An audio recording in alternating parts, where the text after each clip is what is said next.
ಹುಡುಗಿ, ಬೀದಿ ನಾಯಿ ಮತ್ತು ಒಂದು ಅನಿರೀಕ್ಷಿತ ಸಂಸಾರ.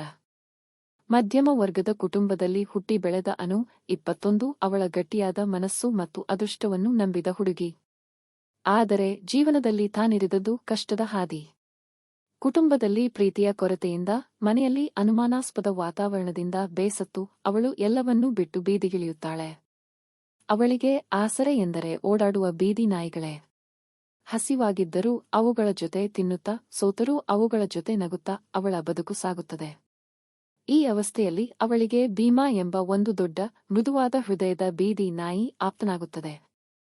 ಹಗಲಿನಲ್ಲಿ ಹಸಿವಿನ ದಾಟ, ರಾತ್ರಿ ಬೀದಿ ಲೈಟ್ಗಳ ನೆರಳಿನಲ್ಲಿ ತಂಗುವುದು, ಇದು ಅವಳ ಹೊಸ ಜೀವನ. ಆದರೆ ಅವಳು ಭೀಮಾಳ ಜೊತೆಗೆ ಒಂದು ಅಚ್ಚರಿಯ ಸಂಬಂಧ ಕಟ್ಟಿಕೊಳ್ಳುತ್ತಾಳೆ. ಅವನೊಂದಿಗೆ ಮಾತನಾಡುತ್ತಾಳೆ, ಹಂಚಿಕೊಳ್ಳುತ್ತಾಳೆ. ಭೀಮಾ ಅವಳ ರಕ್ಷಕನಾಗುತ್ತಾನೆ. ಒಮ್ಮೆ ಬೀದಿಯಲ್ಲೊಬ್ಬ ದುಷ್ಟ ವ್ಯಕ್ತಿ ಅವಳನ್ನು ಕಿರುಕುಳ ನೀಡಲು ಪ್ರಯತ್ನಿಸುತ್ತಾನೆ. ಆ ಸಮಯದಲ್ಲಿ ಭೀಮಾ ಕೋಪದಿಂದ ಎಸಳು ಹಾಕಿ ಅವಳನ್ನು ರಕ್ಷಿಸುತ್ತಾನೆ. ಕಾಲ ಕಳೆದಂತೆ ಅನುವಿನ ದೇಹದಲ್ಲಿ ಬದಲಾವಣೆಗಳು ಗೋಚರಿಸುತ್ತವೆ. ಜನ ಅವಳನ್ನು ಕುತೂಹಲದಿಂದ ನೋಡುತ್ತಾರೆ.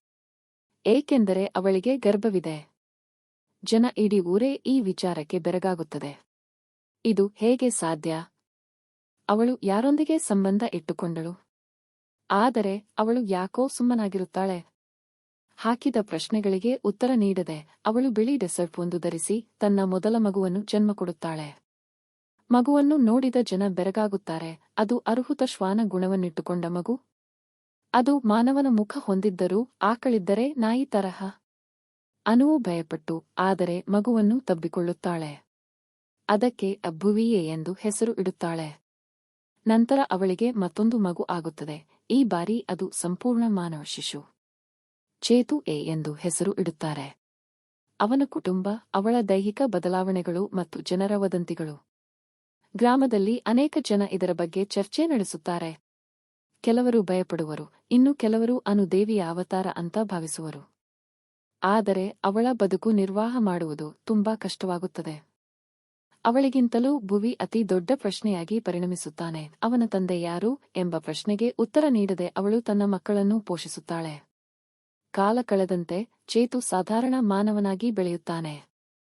ಆದರೆ ಭುವಿ, ಅವನಿಗೆ ಅಸಾಮಾನ್ಯ ಶಕ್ತಿಗಳು ಇರುತ್ತವೆ. ಅವನು ನಾಯಿಯಷ್ಟು ವೇಗವಾಗಿ ಓಡಬಲ್ಲ, ಬೆರಗುಗೊಳ್ಳುವಷ್ಟು ಜಾಸ್ತಿ ಶಕ್ತಿಯುತನಾಗಿರುತ್ತಾನೆ. ಗ್ರಾಮದವರು ಅವನನ್ನು ಸ್ವೀಕರಿಸುತ್ತಾರ. ಅವನನ್ನು ಭೂತ, ರಾಕ್ಷಸ ಎಂದು ಕರೆದು ಹೊರಹಾಕುತ್ತಾರ. ಅವನ ಭವಿಷ್ಯ ಹೇಗಿರಬಹುದು? ಇದು ನಿಜವಾಗಬಹುದೇ ಅಥವಾ ಕೇವಲ ಭಾವನಾತ್ಮಕ ಕಲ್ಪನೆ? ಅನುವಿನ ಜೀವನದ ಈ ಅದ್ಭುತ ಕತೆ ನಮ್ಮ ನಂಬಿಕೆಗಳ, ಪ್ರೀತಿ ಮತ್ತು ಮಾನವೀಯತೆಯ ಸವಾಲನ್ನು ಎದುರಿಸುತ್ತದೆ.